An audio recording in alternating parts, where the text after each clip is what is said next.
Maaga pa lamang ay gising na si Ramon Villaseran, isang 48 anyos na ama na sa kabila ng hirap ng buhay ay hindi kailanman nagkulang sa kanyang pamilya.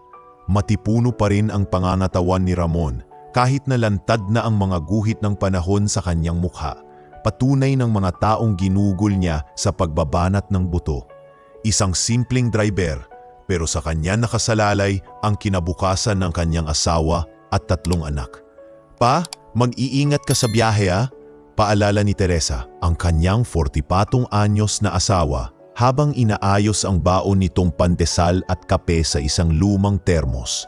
Si Teresa ay may maliit na tindahan sa kanto, isang sari-sari store na minsan ay barely kumikita, pero sapat na para may maiambag sa pang-araw-araw na gastusin.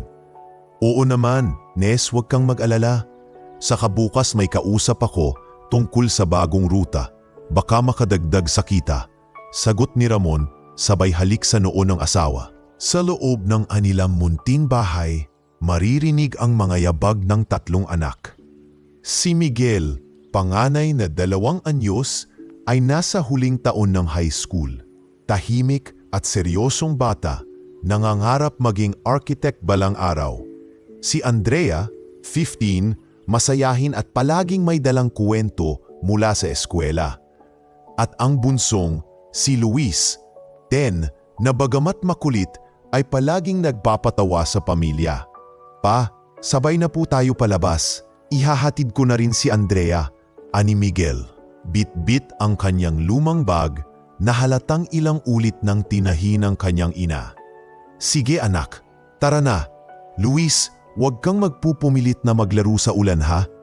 Bilin ni Ramon bago tuluyang lumabas ng bahay kasama ang 2 anak.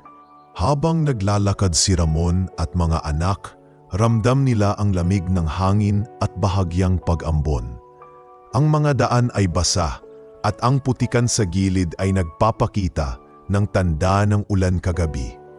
Ang lumang multicab na minamaneho ni Ramon ay nakaparada sa tabi. Hindi ito kagandahan, may mga kalawang sa gilid, pero maayos pa rin ang andar at ito ang pangunahing pinagkakakitaan niya. Samantala, sa kabilang bahagi ng lungsod, isang ganap na kabaligtaran ang buhay ni Engineer Marcus Zobel. 34 anyos lamang siya, ngunit nakaposisyon na bilang isa sa pinakakilalang civil engineer sa bansa dahil na rin sa yaman ng kanyang pamilya. Angkan ng mga Zobel, hindi na bago ang pangalan nila sa mundo ng negosyo. Siya ang tipikal na larawan ng may kayabangan. Matangos ang ilong, laging nakasuot ng mamahaling suit, at ang kanyang paboritong laruan, isang itim na Rolls-Royce na kinaiinggitan ng marami. Sir, nakapark na po ang sasakyan sa harap ng kafe, sabi ng kanyang asistan habang nagbubukas ng pinto para kay Marcus. Good, I want it clean. Kapag may dumikit na dumi dyan, lagot kayo. Malamig na tugon nito, sabay lakad papasok ng mamahaling kafe kung saan sasalubungin siya ng mga kaipuminto si Ramon, kinabahan. Diyos ko po, bulong niya, napaatras habang tinagmamasdan ng naitulot na abala. Hindi niya sinadya, pero alam niyang hindi ito basta-bastang sasakyan. Mula sa loob ng kafe, natanaw ni Marcus ang nangyari. Biglang nanlaki ang mata niya, agad tumayo at walang pakundanang lumabas kahit basa ang paligid. Hoy, anong ginawa mo sa sasakyan ko? Sigaw ni Marcus. Sabay turo kay Ramon, nagulat si Ramon. Agad siyang lumapit at nagpalusot ng panyo mula sa bulsa. Pasensya na po sir, hindi ko po sinasadya. Babalikan ko ng tabo at tubig, lilinisin ko po agad. Lilinis-linis? Do you even know how much this car costs? Hindi to basta jeep na mabubura lang ng pasahan? Singhal ni Marcus. Halatang pinapahiya si Ramon sa harap ng mga tao. Napatingin ang ilang tao sa paligid. May iba pang naglabasan mula sa kafe. Ang ilan ay nagbulungan. Ay, si Engineer Zobel yan.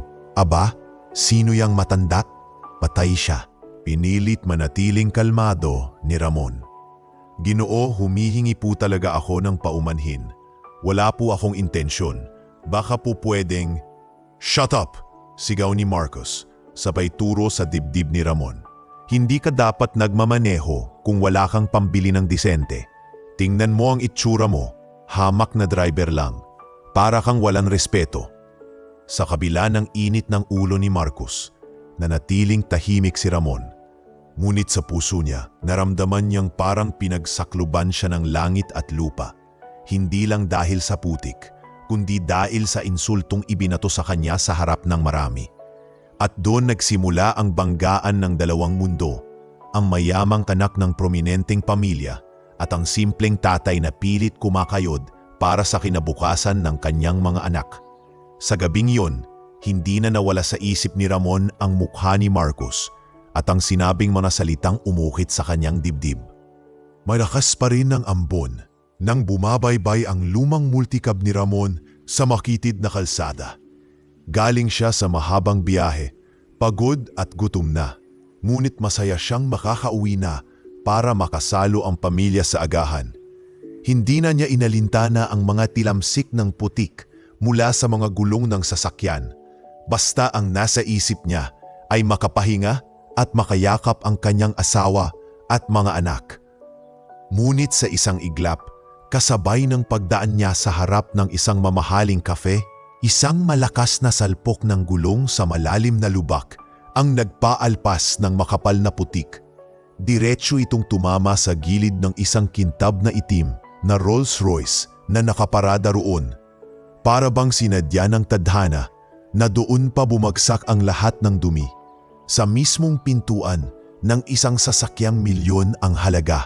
Diyos ko, mahina ngunit bakas ang kaba sa tinig ni Ramon habang sinilip ang salamin. Kitang-kita niya ang makapal na guhit ng putik na nakasampay sa makintab na bakal. Agad siyang nagpreno at halos manghina sa upuan. Alam niyang hindi ordinaryong kotse iyon. Mula sa loob ng kafe, napatingin ang mga taong nagmerienda. May mga nagbulungan at isa sa kanila ang agad tumayo. Si Engineer Marcos Zobel iyon, bagong labas pa mula sa meeting ng kanyang mga kaibigan. Nang makita niya ang kotseng nadumihan, biglang nagdilim ang kanyang mukha. Galit na galit siyang lumabas, bit-bit ang kanyang kayabangan at tinig na kayang pumunos sa buong lugar. Hoy! Malakas ang sigaw ni Marcos habang tinuturo ang multicab ni Ramon. Ano tong ginawa mo sa sasakyan ko? Nagmadaling bumaba si Ramon mula sa driver's seat. Halos hindi makatingin ng diretsyo sa mayamang lalaki. Pasensya na po, Ginoo. Hindi ko po sinasadya. Malakas po kasi ang ulan. Baka pwedeng linisin ko agad. Linisin? Putol ni Marcos, sabay tawa ng mapanghamak. Alam mo ba kung magkano ang kotse kong to? Hindi ito kalawangin mong lata na pwedeng tabasan ng basahan? Rolls-Royce to! Kung hindi mo kayang igalang ang kalsada, huwag ka nang magmaneho. Naghumpukan ang mga tao sa paligid. Ang iba ay nagtataka, ang iba naman natatawa. May mga nagbubulong-bulungan. Si Engineer Zobel yan, anak ng kilalang pamilya. Aba, yari ang matandang driver na yan. Grabe naman, parang maliit na bagay lang. Si Ramon, bagamat nahihiya, pinilit maging kalmado. Sir, humihingi talaga ako ng paumanhin. Huwag kayong mag-alala, lilinisin ko hanggang kuminang ulit. Ngunit lalo lamang nagngit-ngit si Marcos. Paumanhin? Tingin mo mababayaran ng sorry ang hiya ko sa harap ng mga tao? Tumingin ka sa sarili mo. Mukha kang basahan.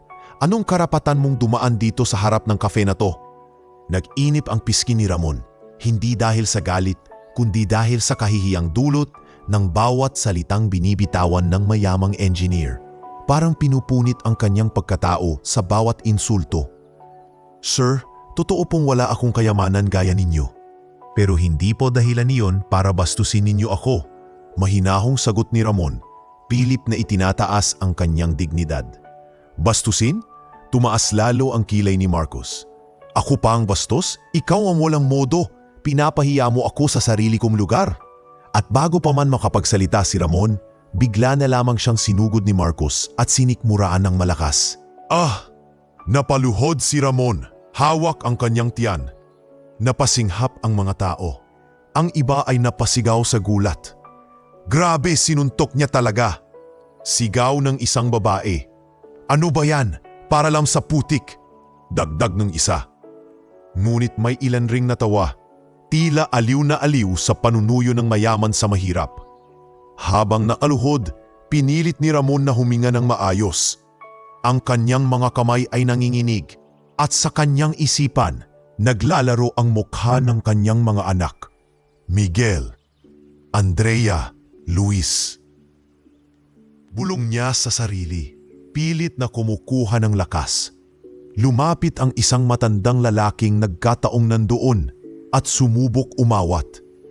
Angel Zobel, tama na yan. Hindi tama yung ginagawa mo. Wala namang ginawang masama ang tao. Ngunit mabilis itong tinapunan ni Marcus ng matalim na titig. Wala kang pakialam, tandaan mo to. Ako ang may-ari ng lugar na to. At lahat ng makakasalamuha ko dapat marunong umerespeto. Nakahinga ng malalim si Ramon. Pinilit tumayo kahit masakit pa ang sikmura. Humarap siya kay Marcus at sa lahat ng nanonood. Bagamat mangiyak-ngiyak, buo ang kanyang tinig. Hindi ako magpapababa sa antas ng pananakit, sir. Oo, nagkamali ako. Pero hindi ibig sabihin noon ay wala na akong karapatan bilang tao. Hindi niyo ako dapat tinatrato na parang wala akong halaga. Tahimik ang ilang saglit. Ang mga tao'y nagtinginan. May ilang napayuko, may ilan namang muling nagbulungan. Si Marcus, bagamat halatang nabigla sa katatagan ni Ramon, ay pilit pa ring pinipinta ang mukha ng kayabangan. Umalis ka na rito bago pa ako magdesisyon na ipakulong ka. Sigaw niya, sabay turo sa kalsada. Hindi ka bagay dito. Huwag mo nang ulit. Dahan-dahang lumakad palayo si Ramon. Hawak-hawak ang kanyang tagiliran. Mabigat ang bawat hakbang, hindi dahil sa sakit ng katawan, kundi dahil sa bigat ng kahihiyang dinanas niya sa harap ng lahat. Ngunit sa kabila ng lahat, pinilit niyang manatiling matatag para sa pamilya niyang umaasa sa kanya. At sa likod ng kanyang isipan, nagsimulang umusbong ang isang apoy. Hindi apoy ng paghihiganti, kundi apoy ng pangako. Pangakong darating ang araw na hindi na siya yuyurakan ng kahit sinong mayaman. At ipapakita niyang ang tunay na yaman ay hindi nakikita sa sasakyan, kundi sa puso at dangal ng isang tao. Nakasalampak sa malamig na semento si Ramon. Hawak ang kanyang sikmura habang pinagmamasdan ang mga matang nakatuon sa kanya. May mga taong napatawa, para bang isang palabas lamang ang pagkakabuwal niya. May mga kabataang nagbulungan. Grabe, tatay na yan, sinikmuraan lang parang wala. Ngunit mayroon ding ilan na napatingin ng may awa. Ang iba ay napapailing na tila nahihiya sa asal ng mayamang si Marcus. Ang halo-halong reaksyon ng tao ay parang dagok na muli sa dibdib ni Ramon. Hindi lang sa kanyang katawan, kundi sa kanyang pagkatao. Biglang may boses na sumigaw mula sa kanto. Papa, napalingon ang lahat at nakita si Miguel, ang panganay na anak ni Ramon, na tumatakbo papalapit. Bit-bit ang kanyang lumang school bag, hingal na hingal. Ngunit bakas sa mukha ang galit na matagal nang kinimkim. Agad niyang inalalayan ang ama, pilit itinatayo ito mula sa pagkakabuwal. Papa, sino bang walang hiyang ito na nanakit sa iyo? Singhal ni Miguel habang nakatitig kay Marcus na nakahalukip-kip pa. Wala ka bang respeto sa nakatatanda, ha? Hinawakan ni Ramon ang balikat ng anak, mahigpit kahit nanginginig pa ang kanyang kamay. Miguel, wag anak, tama na, wag kang gaganti. Pero papa, nakita ko lahat. Sinikmuraan ka niya, hindi pwede to. Halos mangiyak-ngiyap si Miguel, ramdam ang pag-aalab ng dugo sa kanyang ugat. Napayuko si Ramon at mahinang umiling. Anak, hindi lahat ng laban ay nasusuklian ng suntok. Minsan mas matibay ang katahimikan kaysa sa galit. Nakangisi naman si Marcus, sabay sabing, ayos pati anak mo palaban din. Pero tandaan mo, bata, Hindi kayo makakabangga sa kagaya ko. Baka pati ikaw mapasama. Nilakasan pa niya ang boses upang marinig ng lahat at may ilan na muling natawa. Pinisil ni Ramon ang braso ni Miguel upang pigilan ang anak. Halika na, umuwi na tayo. Wika niya, marahan ngunit mariin. Bitbit ang bigat ng kahihiyan. Dahan-dahan silang umalis mula sa lugar habang nakatanaw pa rin ang mga tao na tila naghihintay ng susunod na eksena. Kinagabihan, sa maliit nilang tahanan, nagmistulang mabigat ang bawat hinga ng bawat isa sa pamilya. Tahimik na nakaupo si Ramon sa lamesa, hawak ang tasa ng malamig na kape. Si Miguel ay nakaupo sa gilid. Kikom ang kamaw, halatang hindi matanggap ang nangyari. Si Andrea, na nooy kararating lang galing eskwela, ay nakatingin sa kanilang dalawa na tila hindi makapaniwala. Ang bunsong si Luis naman ay nakaupo sa tabi ng kanyang ina, nakatingin lamang, hindi alam kung paano makikibahagi sa tensyon. Si Teresa, ang kanilang ilaw ng tahanan, ay halos matumba nang marinig mula sa mga kapitbahay ang nangyari. Mabuti na lamang at naalalayan siya ng isa nilang suki sa tindahan. Ramon, mahina at nanginginig ang tinig ni Teresa. Ano ba yang nangyari? Totoo bang binugbog ka ng taong yon sa harap ng marami? Halos mangiyak-ngiyak siya habang tinatakpan ang bibig ng kanyang kamay. Huminga ng malalim si Ramon. Iniwasang tignan ang asawa. Hindi bugbog, Nes. Isang suntok lang, pero sapat na para ipahiya ako sa lahat. Papa, bakit hindi ka lumaban? Biglang putol ni Miguel. Bakit mo hinayaan na insultuhin ka?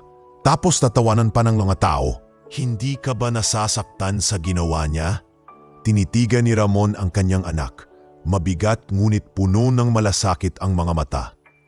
Miguel, anak, masakit. Oo, masakit sa katawan at sa pride ko. Pero mas lalong masakit na payuko si Miguel. Ngunit halatang uno ng apoy ang dibdib. Pero Papa, hanggang kailan? Hanggang kailan tayo papayag na ganito na lang lagi? Wala silang respeto kasi mahirap tayo. Ang sakit. Tumulo ang luha sa kanyang mata. Bagay na bihirang makita ng pamilya. Dahan-dahan namang lumapit si Andrea at hinawakan ang kamay ng kuya niya. Kuya, tama na. Huwag mong pagalitan si Papa. Nakita mo naman pinili niyang manahimik para sa atin. Sumingit si Luis. Bagamat inosente pa, mahina niyang sinabi, Papa, ibig sabihin ba mahirap na tao? Wala talagang respeto ang iba sa atin? Napapikit si Ramon at mariing huminga. Hindi anak, hindi totoo yon. Ang respeto hindi nakukuha sa yaman, kundi sa ugali at paninindigan. Kaya kahit anong gawin nila, kahit tapakan tayo, tandaan ninyo, wag na wag kayong gagaya sa kanila. Muling tumahimik ang buong bahay. Ang tanging maririnig ay ang kaluskos ng hangin sa bintana at ang mahinang hikbi ni Teresa. Lumapit siya kay Ramon at hinawakan ang kamay nito. Ramon, natatakot ako. Baka may masamang mangyari sa'yo kapag patuloy kang hinahamak ng mga ganyan. Pero totoo ang sinabi mo. Hindi natin matuturo sa mga anak natin ang tama kung gaganti ka rin ng mali. Inilingon ni Ramon ang kanyang paningin sa kanyang pamilya.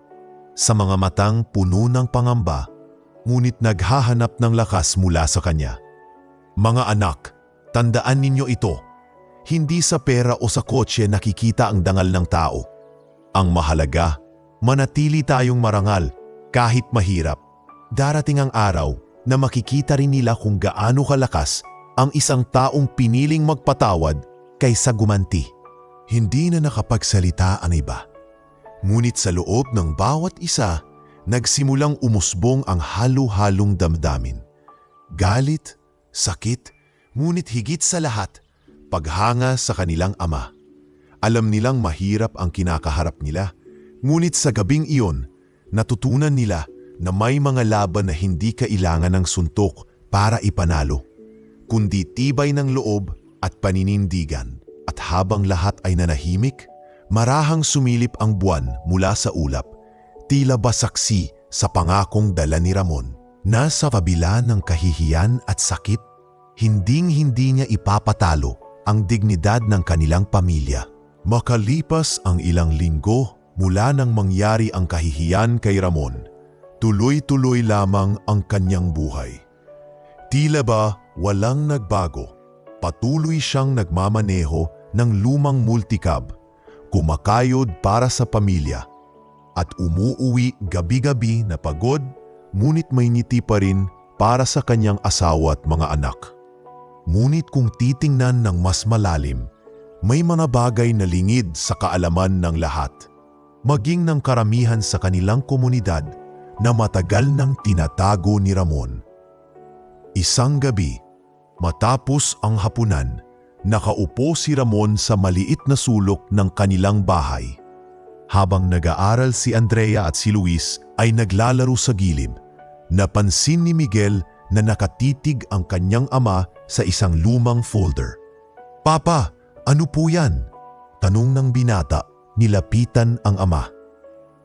Mabilis na isinara ni Ramon ang folder, ngunit nakita ni Miguel ang nakaumbok na mga dokumento, mga kontrata, resibo at ilang blueprint na mga gusali. Wala to anak. Mga luma kong papel lang. Huwag mo na intindihin," sagot ni Ramon. Pero halata sa kanyang tinig ang bigat ng alaala. "Papa, dati ka bang may negosyo?" usisa ni Miguel, puno ng pagtataka. Hindi sumagot si Ramon agad, bagkus ay huminga ng malalim at tinitigan ang kanyang anak. "Hindi ko pa gaanong naikukuwento sa inyo, mga anak. Pero oo, dati akong may negosyo. Isa akong kontraktor." Nagulat si Miguel. "Talaga, Papa? Ibig sabihin ikaw ang nagpapatayo ng mga bahay at gusali?" Sumabat si Andrea na hindi na nakapagpigil. "Papa, bakit hindi niyo po nasabi sa amin?" Napayuko si Ramon. Tila bumabalik sa kanya ang lahat ng sakit. "Noon mga anak, may kumpanya ako. Maliit lang pero lumalago. Tinawag naming Villaseran Construction. Nakapagpatayo kami ng ilang bahay at apartment. At unti-unti, nagkakaroon ng pangalan sa industriya. Ngunit dumating ang araw na ako'y ipinahamak ng taong pinagkatiwalaan ko." Umupo si Teresa sa tabi ng kanyang asawa, marahang hinawakan ng kamay nito. "Si Gilbert Alcaraz, di ba?" Mahinahong tanong niya, puno ng pait ang tono. Tumango si Ramon. "Oo, siya ang dati kong kasosyo. Pinakilala ko siya bilang kaibigan sa maraming taon, pero sa likod pala ay pinaplano na niya akong ilaglag. Nangako siyang siya ang bahala sa mga permits at suppliers. Ako naman sa labor at pamamalakad. Pinagkatiwalaan ko siya ng malaking halaga. Ngunit ginamit niya iyon para sa pansariling negosyo. Naiwan akong baon sa utang." Napayuko si Andrea, halos mangiyak-ngiyak. "Papa, paano niyo po nalampasan yon?" "Nahirapan ako anak. Ang lahat ng pinag-ipunan at pinaghirapan ko nawala sa isang iglap. Nagsimula akong singilin ng mga tao at wala na akong ibang nagawa kundi isara ang kumpanya. Dahil sa kahihiyan at bigat ng pagkakautang, pinili kong manahimik at magtrabaho na lang bilang driver. Ang mahalaga sa akin noon ay mabuhay kayo at makapagtapos ng pag-aaral." Tahimik ang buong pamilya. Tanging tunog ng electric fan at mahihinang hilik ni Luis na nakatulog na lamang sa sahig ang naririnig. Pagkatapos ng ilang sandali, muling nagsalita si Miguel, puno ng paghanga, ngunit may bahid ng pangamba. "Papa, pero bakit ngayon lang po namin nalaman? Kung alam ko lang na may ganito kayong karanasan, mas lalo akong magsisikap." Hinaplos ni Ramon ang balikat ng anak. "Hindi ko sinabi dahil ayokong dalhin ninyo ang bigat ng aking nakaraan. Pero tandaan ninyo, hindi dahil bumagsak ako ay titigil na ako sa pangarap. Simula nang bumagsak ang negosyo ko, nagsimula rin akong mag-ipon ng paunti-unti. Ang kikitain ko sa pagmamaneho, bahagi niyon ay inilalagay ko sa maliit na account. At nitong mga buwan, nakikipag-usap ako sa ilang dating kakilala sa industriya. Unti-unti kong binabalikan ang mundong iniwan ko. Nagkatinginan sina Teresa at Miguel. Ramon, ani Teresa, alam kong matagal mo nang pinaplano yan. Pero sigurado ka ba? Hindi ba't napakasakit ng naging karanasan mo kay Gilbert? Baka masaktan ka ulit? Gumiti si Ramon. Mahina ngunit puno ng tapang. Nes, alam kong mahirap. Pero hindi ibig sabihin na dahil minsan kang nadapa, hindi ka natatayo muli. Ngayon mas matibay na ako, mas maingat, at higit sa lahat, hindi ko hahayaang uli na may manloko sa akin. Kailangan ko itong gawin para sa kinabukasan ninyo. Papa, halos hindi makapaniwala si Andrea.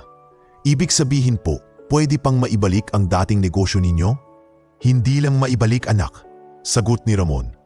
Mas titibay pa, pero hindi ko gagawin ito para patunayan ang sarili ko kay Marcos o kanino man.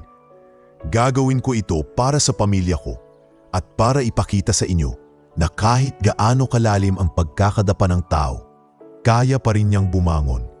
Naluha si Teresa, marahang isinandal ang ulo sa balikat ng asawa. Kaya pala kahit gaano kahirap ang buhay natin, hindi ka sumuko. Kahit pinagtatawanan ka ng iba, kahit minamaliit, ngayon naiintindihan ko na. Papa, dagdag ni Miguel, hawak-hawak ang kanyang kamao, ngunit ngayon ay puno na ng determinasyon. Pangako po, tutulungan ko ngayon balang araw sa negosyo. Mag-aaral akong mabuti para makagawa tayo ng mga disenyo at plano. Hindi tayo mananatiling ganito habang buhay. Ngumiti si Ramon, tinitigan ang bawat isa. Salamat anak, basta't magtulungan tayo, darating ang araw na makikita ninyo. Ang pangalan ng Villaseran ay muling tatayo, hindi para ipagyabang, kundi para ipakita na kahit sino basta marangal ay may lugar sa mundong ito. At sa gabing iyon, bagamat mahirap pa rin ang kanilang hapag, tila may bagong liwanag na pumasok sa kanilang tahanan. Hindi iyon liwanag ng yaman o karangyaan, kundi liwanag ng bagong pag-asa na dala ng isang tatay na handang magsimula muli kahit ilang beses nang sinubok ng tadhana. Mabilis kumalat sa buong bayan ang nangyari kay Ramon at kay Engineer Marcos. Halos lahat ng tambayan at tindahan ay pinag-uusapan ang insidente. At kung si Ramon ay pinili ang manahimik, kabaliktaran naman si Marcos. Sa bawat inuman at pagtitipon ng kanyang mga kaibigan, laging bida ang kwento niya. Pare, hindi niyo lang nakita yung itsura ng matandang yon. Natatawang kwento ni Marcos habang iniikot ang baso ng alak. Parang basahan na tinapon sa kalsada, isang suntok lang. Bagsak agad, tuwang-tuwa ang mga kaibigan niya.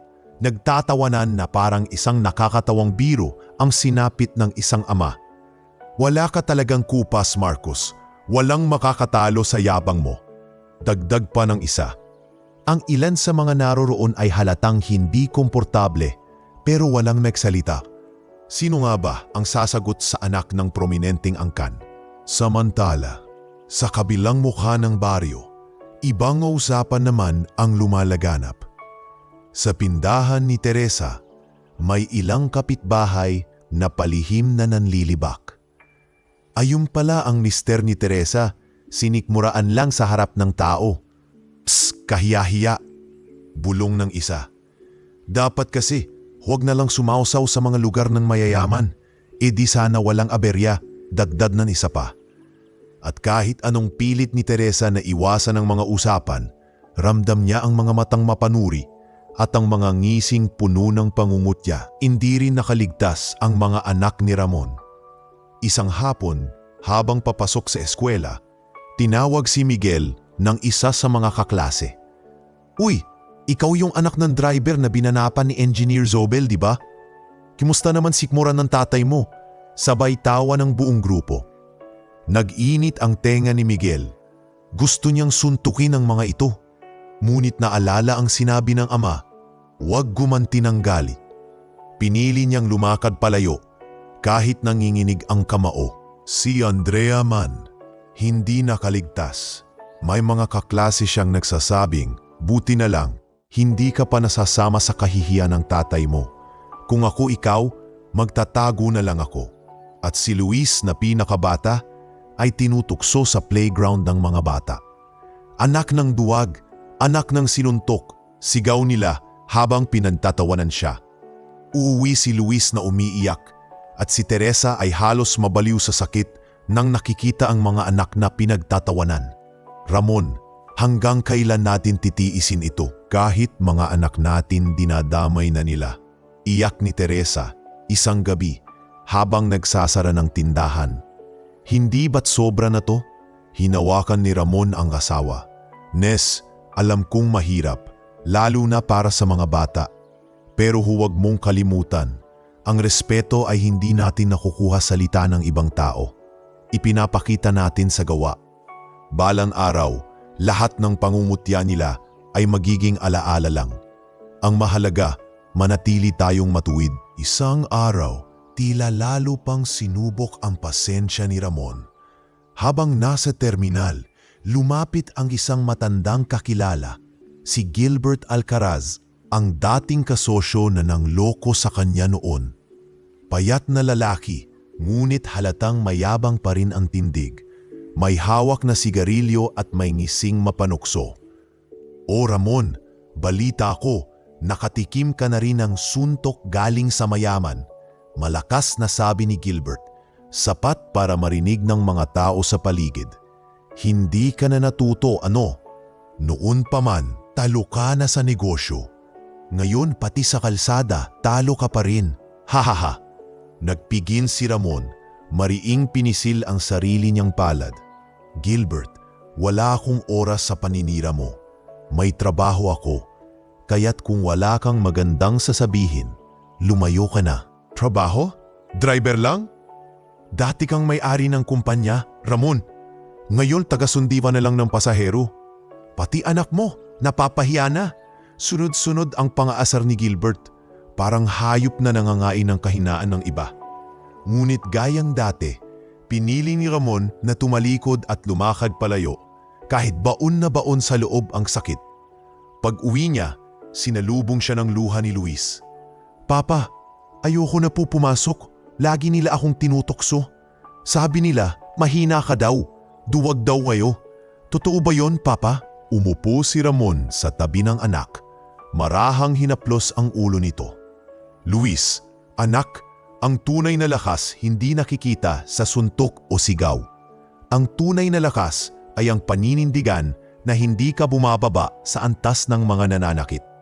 Tandaan mo, anak, hindi tayo duwag, matatag tayo, at darating ang panahon, sila mismo ang makakakita kung sino ang tunay na may respeto sa sarili. Tahimik ang buong pamilya. Alam nilang mahirap, alam nilang mabigat, ngunit sa bawat gabi, nakikita nila sa kanilang ama ang matibay na haligi na hindi basta-basta matitinag.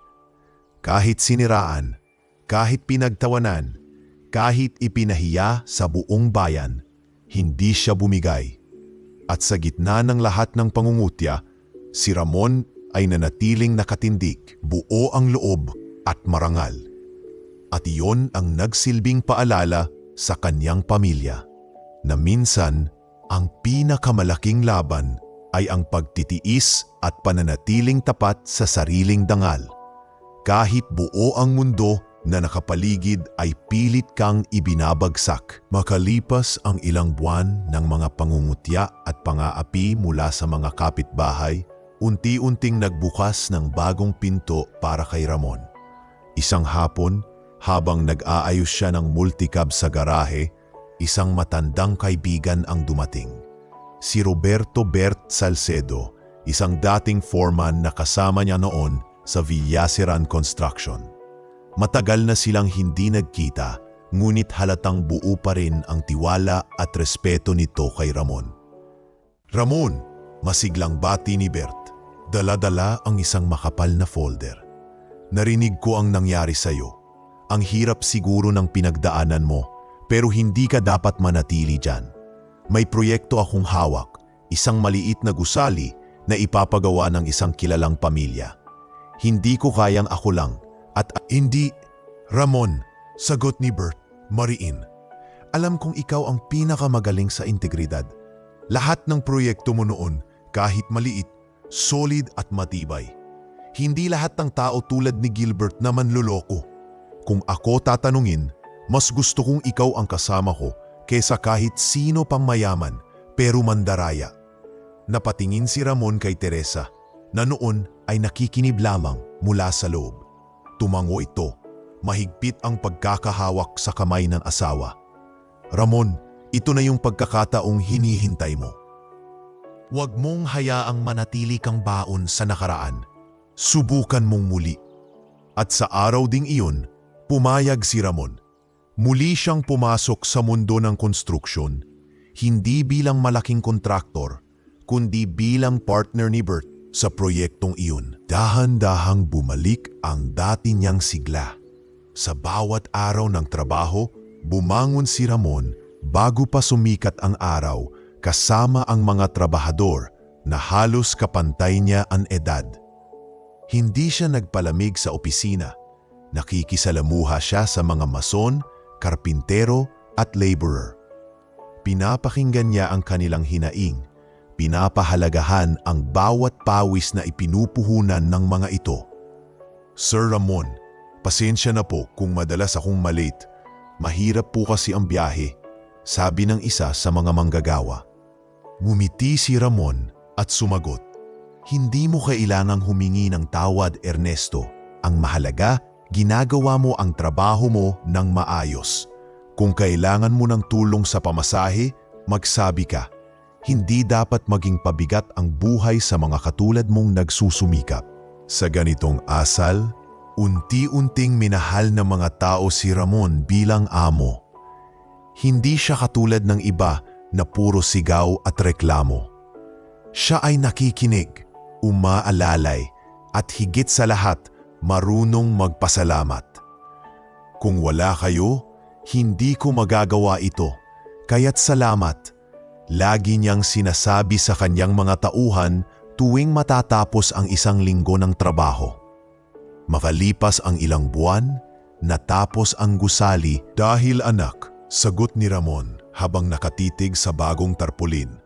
Kahit ilang beses tayong pumagsak, may bagong buhay na naghihintay. At ito ang simula ng atin. Lumipas pa ang mga taon at dumami ang kliyente. Isang malaking mall, ilang residential complexes, at maging isang maliit na paaralan ang ipinagkatiwala sa kanila. Unti-unti, nakilala si Ramon sa industriya.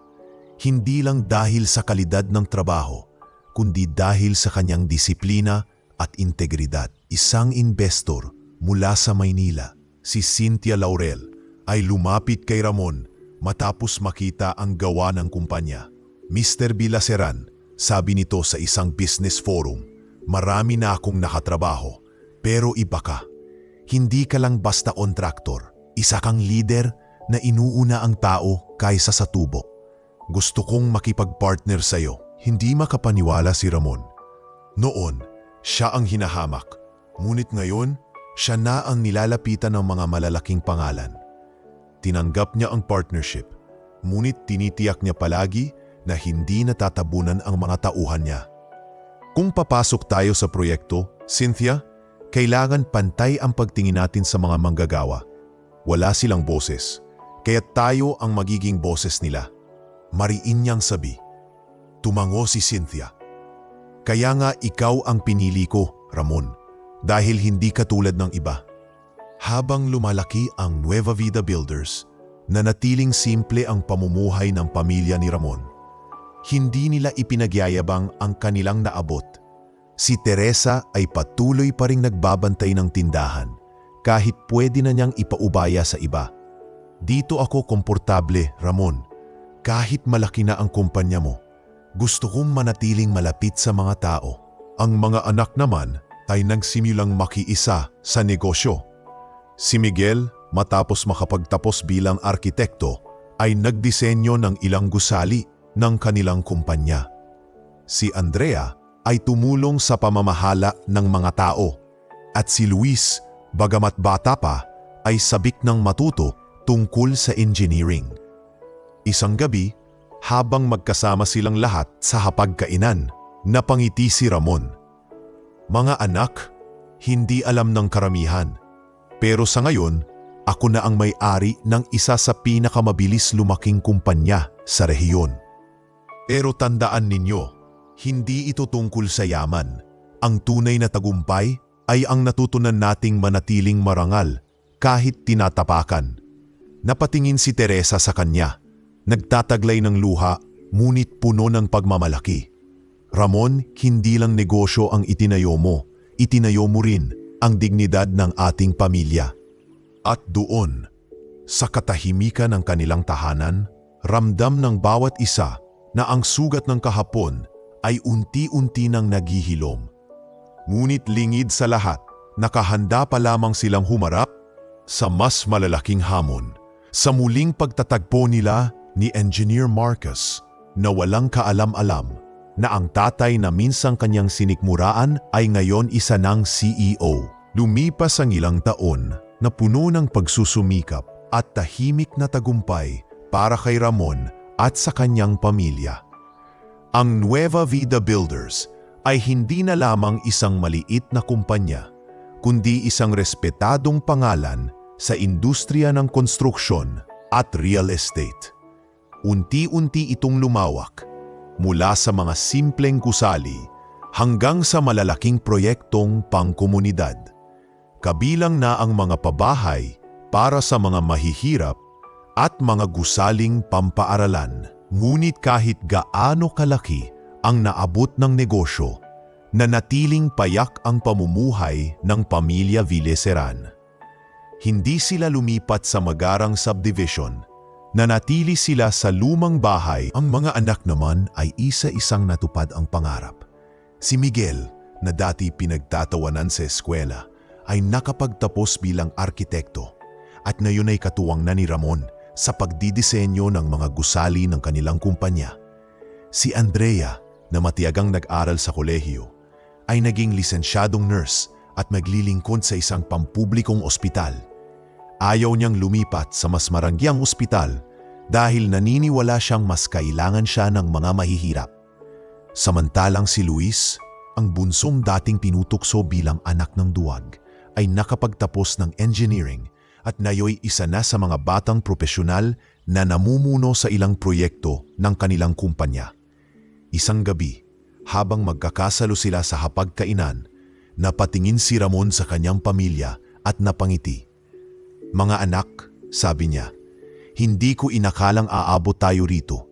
Lahat kayo nakatapos, may maayos na propesyon, at higit sa lahat, nanatiling marangal. Wala na akong mahihiling pa." "Papa," sagot ni Miguel, "hindi lang ikaw ang dapat magpasalamat. Kung hindi mo kami tinuruan ng disiplina at respeto, baka matagal na kaming naligaw ng landas." Nagpatuloy ang kanilang simpleng pamumuhay, ngunit hindi rin naiwasan ang imbitasyon mula sa mas malalaking sirkulo. Isang araw nakatanggap si Ramon ng liham mula sa organisasyong nagtataguyod ng mga negosyante at propesyonal sa buong bansa. "Mr. Ramon Villeceran," nakasaad sa liham, "iniimbitahan po namin kayo bilang isa sa mga pangunahing panauhin sa nalalapit na National Business Forum. Ang inyong integridad at kontribusyon sa industriya ay nagsilbing inspirasyon sa marami. Nais naming kayo'y maging bahagi ng pagtitipon." Habang binabasa ito ni Ramon, hindi niya maiwasang mapabuntong hininga. "Business Forum? Ako?" bulong niya sa sarili. Agad niyang ipinakita ito kay Teresa. "Ramon, pagkakataon mo na to. Hindi lang para sa kumpanya, kundi para maipakita mo sa iba na kahit ang isang simpleng tao pwedeng magtagumpay." Sabi ni Teresa na puno ng ngiti, ngunit halata ang kaba para sa asawa. Dumating ang araw ng forum. Ang lugar ay isang marangyang convention center sa Maynila. Punong-puno ng malalaking pangalan sa industriya, mga kilalang negosyante, politiko at mga propesyonal. Suot ang isang maayos ngunit simple lamang na Amerikana. Umasok si Ramon, nakataas ang noo ngunit hindi nagyayabang. Habang nakaupo sa VIP section, Nakinig siya sa mga talumpati ng iba't ibang speakers. May ilan na kilala niya sa pangalan at may ilan ding dati niyang pinapangarap na makilala. Ngunit isang pamilyar na boses ang umalingaw-ngaw nang tawagin ang susunod na tagapagsalita. Ngayon pakinggan natin ang isa sa pinakakilalang civil engineer sa bansa, ang may maraming kontribusyon sa malalaking infrastruktura, si Engineer Marcus Zobel. Halos natigilan si Ramon. Para bang bumalik sa kanya ang lahat ng alaala, ang putik, ang mura, at ang suntok na umagaw sa kanyang dignidad ilang taon na ang nakalipas. Nakita niya si Marcus, nakangiti at nakaindig, habang nilalapitan ng mga tao at kinakamayan. Suot nito ang mamahaling suit, bit-bit ang kumpiyansa at yabang na hindi nawala sa paglipas ng panahon. Habang nagsisimula ang talumpati ni Marcus, hindi maiwasang mapatingin siya kay Ramon na nakaupo sa harap. Saglit na nanlaki ang kanyang mata, ngunit agad itong nagbalik sa dating kumpiyansa. Ladies and gentlemen, panimula ni Marcus, ang tagumpay ay nakukuha lamang ng mga taong marunong sumabay sa agos ng panahon. At hindi lahat ay karapat-dapat na umangat. Habang sinasabi niya ito, ramdam ni Ramon na parang patama ang mga salita. Ngunit nanatili siyang tahimik, pinakikinggan lamang. Sa kanyang isip, hindi na siya ang parehong lalaking sinikmuraan noon. Siya na ngayon ang pinagmamalaki ng kanyang pamilya, ng kanyang kumpanya at ng mga taong naniwala sa kanya. Sa bawat salitang bitawan ni Marcus, naramdaman ni Ramon ang tibok ng kanyang dibdib. Hindi dahil sa galit, kundi dahil sa pananabik sa nalalapit na sandali. Sapagkat alam niyang pagkatapos ng talumpati ni Marcus, siya naman ang tatawagin upang magsalita.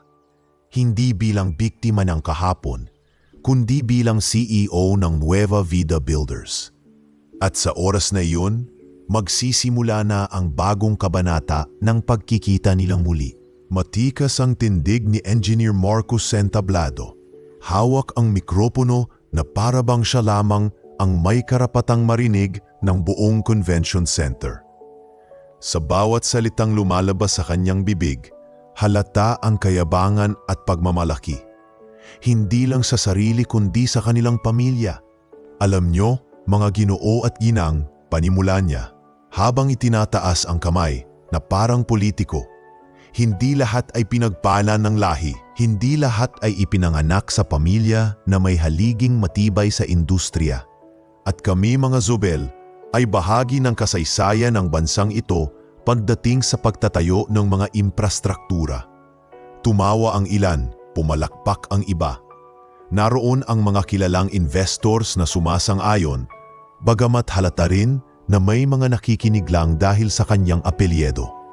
Kung may natutunan ako, pagpapatuloy ni Marcus, ito ay ang katotohanang hindi pwedeng basta mangarap lang. Kailangan mo ng pangalan, ng pundasyon at ng mga taong nakapaligid sa iyo. Hindi lahat ay makakaakyat sa rurok. Ang iba'y mananatili na lang sa ilalim, gaya ng mga simpleng manggagawa. Napakagatlabi si Ramon mula sa kanyang kinauupuan sa VIP section.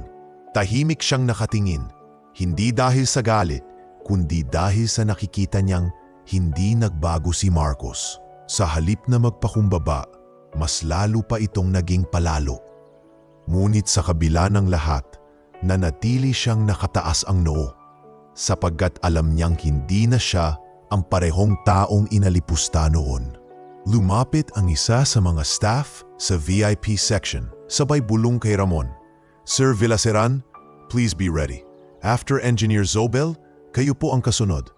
Tumango lamang siya, pinipigil ang mabilis na tibok ng kanyang puso. Hindi ito kaba ng takot, kundi kaba ng isang sandaling pinangarap niyang makaharap muli ang lalaking minsang tumapak sa kanyang dignidad. Natapos ang talumpati ni Marcus na sinundan ng palakpakan. Lumabas siya ng entablado na may ngiti. Agad na nilapitan ng ilang investors at business leaders. Marcos, impressive speech as always. Wika ng isa.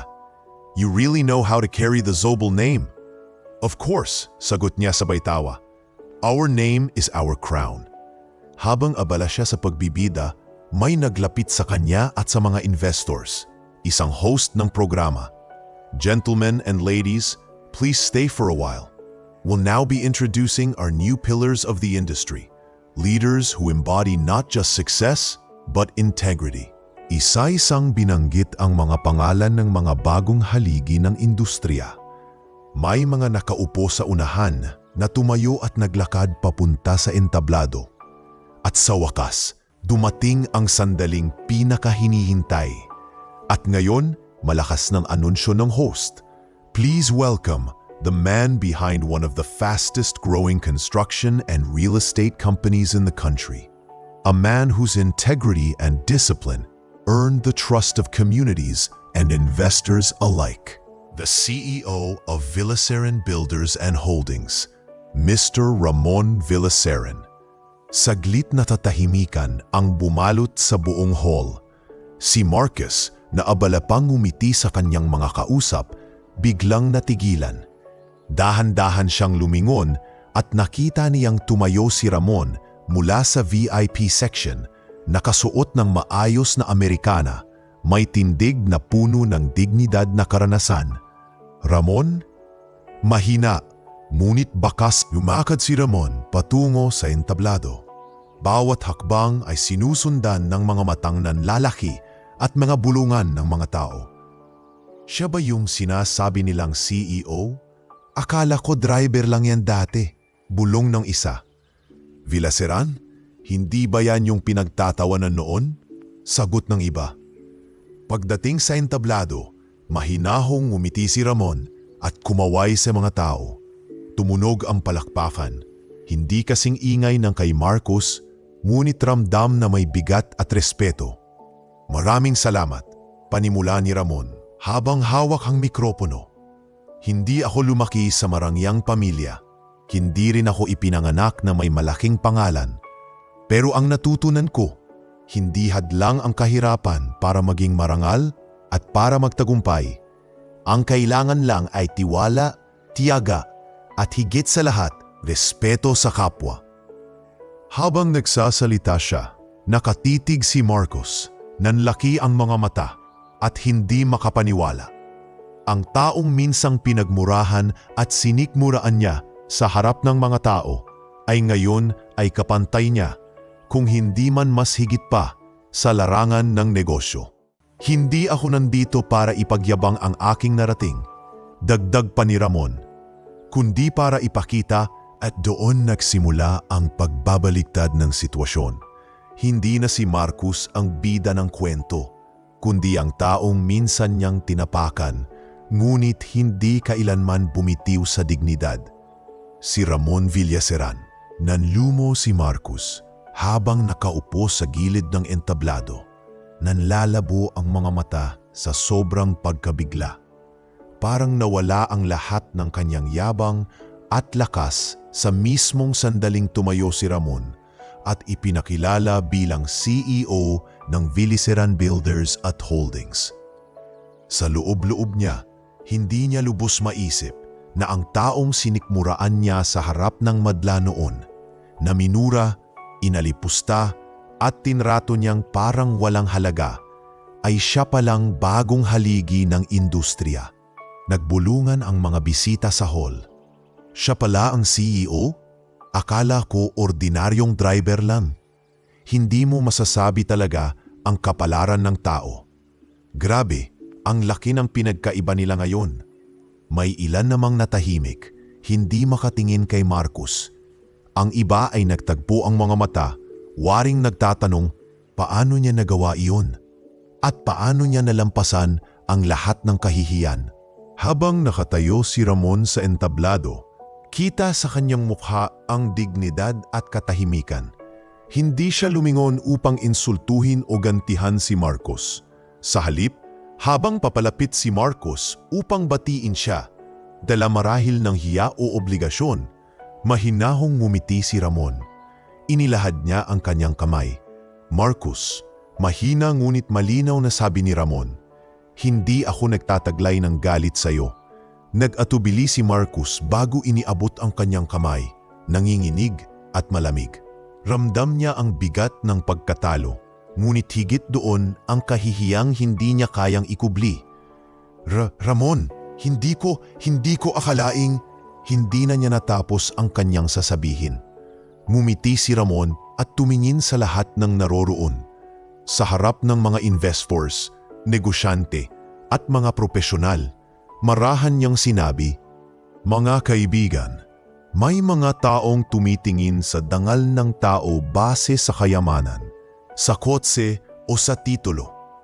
Ngunit natutunan ko sa lahat ng pinagdaanan ko na ang tunay na yaman ay hindi nasusukat sa mga iyon.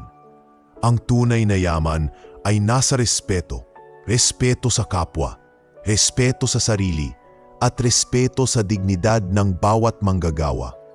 Dahil wala tayong mararating kung hindi natin kikilalanin ang halaga ng bawat tao." Tumahimik ang buong bulwagan. May ilan na napayuko, may ilan namang napaluha, at ang iba ay kusang pumalakpak hanggang sa lumakas ang ingay ng palakpakan. Isa itong palakpak na hindi dahil sa apelyido o kayamanan, kundi dahil sa mensahe ng isang taong marunong magpatawad at may pusong marangal. Sa unahan ng VIP section, nakaupo sina Teresa at ang anilang mga anak. Hindi mapigilan ni Teresa ang pagtulo ng kanyang mga luha habang hinatak ni Andrea ang kamay ng kanyang ina. "Mama, tingnan niyo si Papa. Hindi siya nagalit, hindi siya gumanti. Pinili niyang ipakita kung gaano siya kalakas." "Proud ako kay Papa," dagdag ni Luis, na ngayoy halos nangingilid na rin ang mga luha. Hindi na siya ang tatay na tinutukso nila noon. Siya na ang taong ginagalang ng lahat. Habang patuloy ang palakpakan, tumayo si Miguel at marahang nagbulong sa kanyang ina. "Mama, ito ang araw na hindi ko malilimutan. Dati, galit na galit ako noong sinaktan si Papa. Gusto kong gumanti noon. Pero ngayon ko lang naintindihan, mas matibay ang pagpapatawad at paninindigan kaysa sa anumang suntok." Nang bumaba si Ramon mula sa entablado, sinalubong siya ng mga tao. May mga lumapit upang kamayan siya, may mga nagpaabot ng papuri. Ngunit ang pinakamahalaga para sa kanya ay nang makita niyang papalapit sina Teresa at mga anak. Halos sabay-sabay na sigaw ni Miguel, Andrea at Ramon ani Teresa. Halos humikbi na. "Hindi lang ako proud sa iyo bilang asawa. Proud ako dahil sa lahat ng pinagdaanan mo. Hindi mo kailanman iniwan ang iyong pagkatao." Mahigpit ang yakap ni Ramon sa kanyang pamilya. Sabay sabing, "Kung wala kayo, hindi ko ito makakamtan. Kayo ang dahilan kung bakit hindi ko sinuuan ang buhay." Sa gilid, nakatayo si Marcus, nakatungo, hindi makatingin ng diretso sa kanila. Tahimik siya, ngunit sa kanyang puso, unti-unti niyang nauunawaan ang aral na hindi kayang ituro ng yaman, na ang dangal ng tao ay hindi mo mabibili at ang respeto ay hindi mo makukuha sa pamamagitan ng takot, kundi sa pamamagitan ng kabutihan at pagkilala sa kapwa. Sa sandaling iyon, hindi na si Marcus ang sentro ng atensyon, kundi si Ramon, ang tatay na minsang sinikmuraan at pinagtawanan, ngunit ngayon ay pinapalakpakan at tinitingala. At sa gitna ng palakpakan at luha ng kanyang pamilya, malinaw ang mensahe ni Ramon. Ang tunay na tagumpay ay hindi kailanmang nasusukat sa yaman o titulo, kundi sa respeto at dignidad na iyong pinaninindigan hanggang sa huli. Matapos ang mahabang gabi ng business forum, unti-unting nagsialisan ang mga tao sa hall. May mga nakipagkamay kay Ramon, may mga humingi ng business card, at may ilan pang nagpakilala bilang posibleng investors. Ngunit sa kabila ng mga ngiting iyon, isang figurang nakatayo sa di kalayuan ang nakakuha ng atensyon ni Ramon. Si Marcus, tahimik na nakayuo, Hawak-hawak ang isang baso ng tubig, ngunit hindi maituloy ang pag-inom. Halatang mabigat ang kanyang dibdib. Dahan-dahang lumapit si Marcus kay Ramon. Tila ba ang bawat hakbang, tahimik si Amon sa ilang sandali. Tinitigan niya si Marcus, hindi na may galit kundi may matang puno ng karanasan. "Marcus," sagot niya, mababa ngunit mariin ang boses. "Natuto akong patawarin dahil alam kong walang patutunguhan ang magbitbit ng galit. Pero sana tandaan mo ito, wag na wag mong maliitin ang maliit na tao. Sapagkat minsan, ang mga taong iyon ang tunay na haligi ng lipunan. Ang dangal nila ang bumubuo sa pundasyon ng mundo." Nakatungo si Marcus at sa unang pagkakataon, hindi siya nagsalita ng mayabang. Sa halip, tahimik siyang tumango at iniabot muli ang kanyang kamay.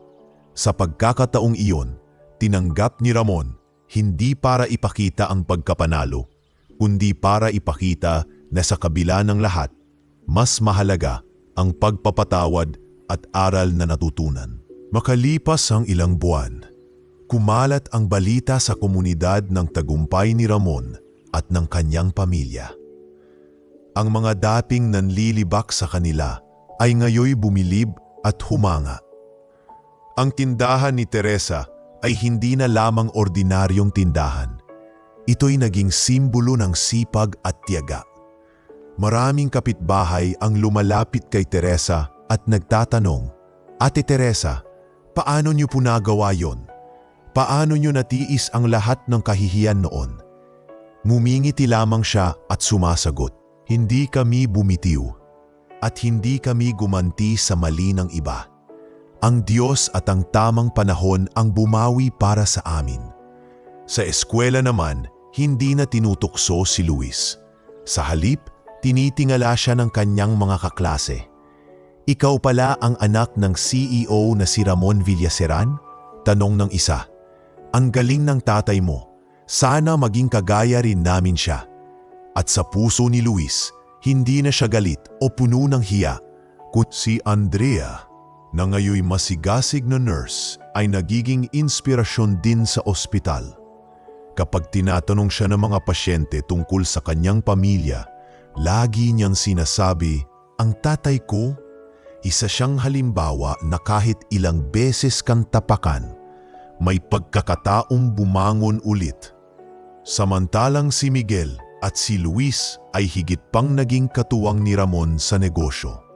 Sa mga board meetings, madalas silang magkakasama at lagi silang inaabangan ng mga empleyado. "Sir Miguel, Sir Luis, iba talaga ang pamilya ninyo," wika ng isa. "Kahit CEO at arkitekto at engineer na kayo, nananatiling mapagpakumbaba. Parang kahapon lang, nakikita namin kayong naglalakad sa tabi-tabi." Ngumingiti lamang sila at sabay na sumasagot dahil itinuro sa amin ni Papa na ang tunay na lider ay hindi lumalayo sa mga tao. Siya ay nakikisalamuha, nakikinig at nagbibigay halaga. Minsan nagkaroon ng pagtitipon sa barangay. Inimbitahan si Ramon upang magsalita. Sa entablado, nakaupo siya kasama ang pamilya at nakatingin ang buong komunidad sa kanya. "Mga kababayan," panimula ni Ramon, "marami sa inyo ang nakasaksi sa mga pinagdaanan ko. Nakita niyo akong inalipusta, sinaktan at pinagtawanan. At nakita niyo rin akong dahan-dahang bumangon. Huwag niyo pong isipin na ako ay naiiba sa inyo. Ako rin ay tulad ninyo. Isang tatay, isang asawa, isang kapitbahay na nagkamali, nadapa, ngunit piniling tumayo." Tumigil siya sandali, tumingin kay Teresa at sa kanilang mga anak, at muling nagpatuloy. "Kung may aral man akong maiiwan, ito iyon. Huwag kayong matakot sa kahirapan at huwag ninyong maliitin ang inyong sarili. Ang dangal ng isang tao ay hindi matutumpasan ng kahit anong Rolls-Royce, titulo o yaman. Ang dangal ay galing sa kung paano ka tumindig sa tama at rumespeto sa iba." Muling pumalakpak ang mga tao, mas malakas kaysa dati.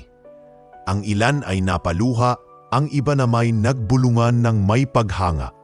At sa sandaling iyon, malinaw na hindi lamang negosyo ang naitayo ni Ramon, kundi isang pamana ng dangal at inspirasyon para sa buong komunidad. Habang naglalakad pa uwi, hinawakan ni Teresa ang kamay ng asawa. Ramon, wika niya, hindi lang ikaw ang bumangon.